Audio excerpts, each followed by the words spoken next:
Le soleil commençait tout juste à pointer à l'horizon, peignant le ciel de teintes d'orange et de rose, lorsque Jacques et son ami de longue date, Tom, attachèrent leur sac à dos et se lancèrent dans une randonnée qui allait changer leur vie à jamais. Les deux hommes, au début de la trentaine, partageaient un amour pour la nature et avaient passé d'innombrables week-ends à explorer les forêts denses et les terrains accidentés autour de leur petit village niché dans la vallée au pied des montagnes imposantes. Ce matin-là, leur chemin choisi était un sentier peu connu, murmuré dans les légendes locales mais rarement emprunté. On disait qu'il menait à une partie cachée de la forêt, intacte par le temps et l'intervention humaine. Intrigués par le mystère et avides d'aventure, ils décidèrent de voir par eux-mêmes ce qui se trouvait au-delà des routes habituelles. L'air était vif et rempli des sons de la nature qui s'éveillaient. Les oiseaux chantaient mélodieusement, et le bruissement des feuilles accompagnait chacun de leurs pas. Jacques et Tom avançaient de concert, leurs bottes craquant sur le sol forestier, tout en échangeant des histoires et en riant de souvenirs passés. Après plusieurs heures de marche, ils atteignirent une clairière qui offrait une vue panoramique du paysage. Ils s'arrêtèrent pour reprendre leur souffle et admirer la beauté du monde qui s'étendait devant eux. Cependant, quelque chose au loin attira l'œil de Jacques. Une forme étrange et inhabituelle qui semblait hors de place au milieu de la verdure. « Tu vois ça ?»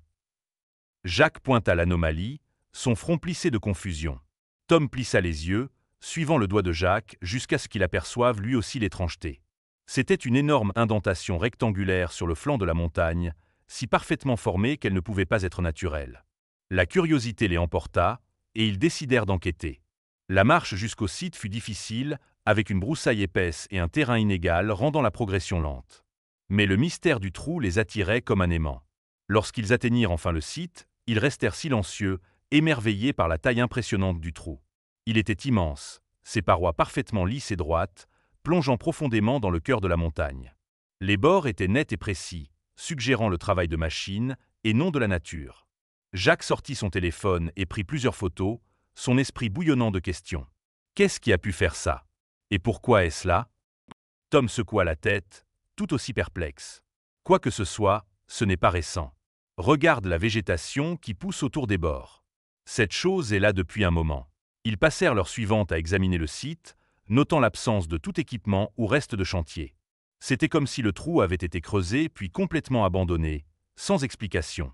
Alors que le soleil descendait plus bas dans le ciel, projetant de longues ombres sur le sol forestier, les deux amis décidèrent de retourner au village. Ils avaient besoin de réponses, et les autorités locales semblaient le meilleur point de départ. De retour au village, ils se rendirent directement au poste de police. Les officiers en service écoutèrent attentivement tandis que Jacques et Tom racontaient leurs découvertes et montraient les photos. La salle devint tendue, l'air chargé du poids d'un savoir inavoué. Le chef, un homme âgé aux cheveux grisonnants et à l'air sérieux, prit enfin la parole. Ce que vous avez trouvé fait partie d'un projet abandonné il y a des décennies.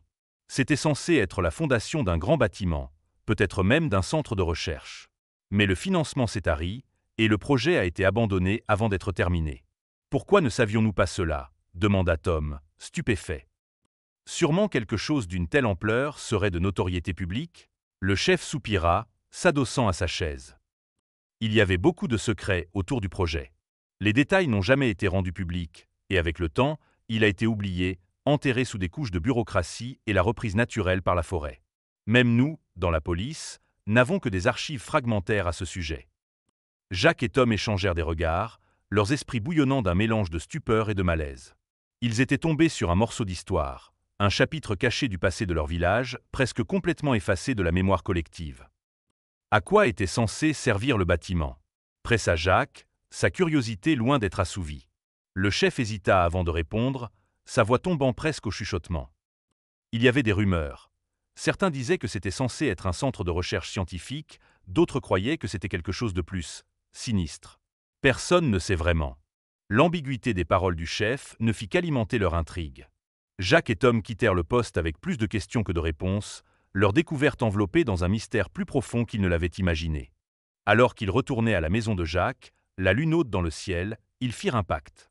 Ils plongeraient dans les archives, parleraient aux anciens du village et découvriraient tout ce qu'ils pourraient sur le projet abandonné. La montagne avait gardé son secret assez longtemps, et ils étaient déterminés à dévoiler la vérité. L'aventure, qui avait commencé par une simple randonnée, était loin d'être terminée.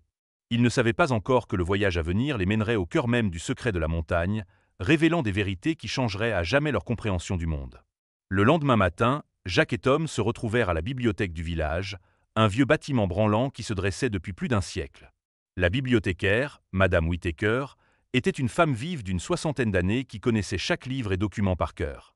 Lorsque Jacques et Tom expliquèrent leur quête, ses yeux s'illuminèrent d'un mélange d'excitation et d'inquiétude. « Ah, le vieux projet !» murmura-t-elle, les conduisant à une section poussiéreuse à l'arrière de la bibliothèque. « Je me souviens des murmures à son sujet quand j'étais petite.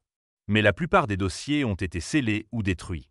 Ce qui reste pourrait être dans ces vieux journaux et quelques fichiers gouvernementaux qui ont échappé à la purge. » Jacques et Tom passèrent des heures à fouiller parmi les pages jaunies, reconstituant des fragments d'informations. Ils trouvèrent des mentions d'une société nommée Argus Corp, qui avait été contractée pour un mystérieux projet de construction dans les montagnes. La société était connue pour ses installations à haute sécurité, souvent liées à des travaux gouvernementaux top secrets. J'ai déjà entendu ce nom. N'était-il pas impliqué dans un scandale il y a des années? Madame Whittaker acquiesça. Oui, en effet. Il y avait des allégations d'expérience non éthique et de mauvaise utilisation des fonds. La société a été dissoute sous un nuage de suspicion, mais rien n'a jamais été prouvé. Pensez-vous que ce projet faisait partie de ces expériences? Demanda Jacques, l'esprit en ébullition. C'est possible, répondit Madame Whittaker. Mais sans preuve plus concrète, nous ne pouvons que spéculer. Poussés par ces indices alléchants, Jacques et Tom décidèrent que leur prochaine étape serait de consulter les anciens du village, espérant que leurs souvenirs combleraient les lacunes. Ils commencèrent par M. Harris, un ancien ingénieur qui avait travaillé dans la région pendant des décennies. « Ah, le projet Argus », dit M. Harris, plissant les yeux. « Je m'en souviens bien. Je n'étais pas directement impliqué, mais j'ai entendu beaucoup de choses. C'était censé être une installation à la pointe de la technologie, quelque chose sur le potentiel humain ou une absurdité de ce genre. Mais c'était très secret. Qu'est-ce que cela signifie? » Harris haussa les épaules. « Qui sait? Cela pourrait signifier n'importe quoi, de la recherche médicale aux expériences psychologiques. Ils nous ont tenus dans l'ignorance à dessein. Tout ce que je sais, c'est qu'un jour, le projet s'est simplement arrêté. Les travailleurs ont été renvoyés chez eux et le site a été abandonné. Au fur et à mesure qu'ils rassemblaient plus d'histoires, une image commença à émerger. Le projet était ambitieux, peut-être trop ambitieux pour son époque. Des rumeurs de phénomènes étranges, de disparitions inexpliquées et de figures obscures entouraient la brève existence de l'installation. La curiosité de Jacques et Tom frôlait désormais l'obsession. Ils décidèrent de visiter à nouveau le site, cette fois équipés de lampes de poche, de cordes et de plus de provisions. Ils étaient déterminés à explorer les profondeurs du trou pour trouver des indices laissés derrière. Leur deuxième expédition était mieux préparée, mais tout aussi éprouvante. La descente dans le gouffre rectangulaire était lente et périlleuse, les parois glissantes de mousse et d'humidité. En atteignant le fond, ils trouvèrent des vestiges de vieilles machines, rouillées et délabrées, et quelques documents éparpillés trop endommagés par l'eau pour être lus. Mais une chose ressortait, une porte scellée incrustée dans la roche, sa surface lisse et inébranlable. Elle n'avait ni poignée ni serrure visible, juste une légère découpe suggérant son usage. « Cela doit être une entrée vers l'installation », chuchota Jacques, sa voix résonnant dans l'espace caverneux. « Mais comment l'ouvrir » demanda Tom, passant ses mains sur la surface, cherchant un mécanisme. Leur réponse vint de manière inattendue. Alors que la main de Jacques effleurait un point précis, un faible bourdonnement emplit l'air, et la porte commença à trembler. Lentement, elle s'ouvrit, révélant un corridor sombre s'étendant vers l'inconnu. Jacques et Tom échangèrent un regard, leur cœur battant à tout rompre entre peur et excitation. Ils avaient découvert un chemin menant au cœur du secret de la montagne, un chemin qui promettait de révéler la vérité derrière le projet abandonné.